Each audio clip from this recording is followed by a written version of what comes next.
নেকড়েটি চুরি করে পালাচ্ছিল। এটা ঘোড়া নাকি গরু?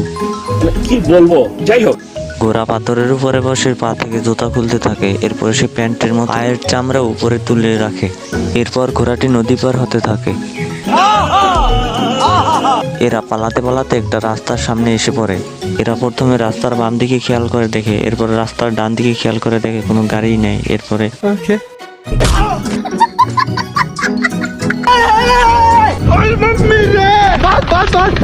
এই নেকড়েটা রাস্তাটি টেনে নিয়ে খাদের দিকে দিয়ে দেয়।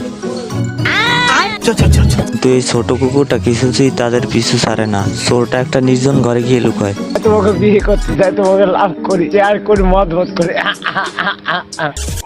নেকড়েটা দেখতে পায় কুকুরটা ক্যাপের ভিতর থেকে একটা হাতুড়ি বের করে। ভিডিওটি ভালো লেগে থাকলে কমেন্টে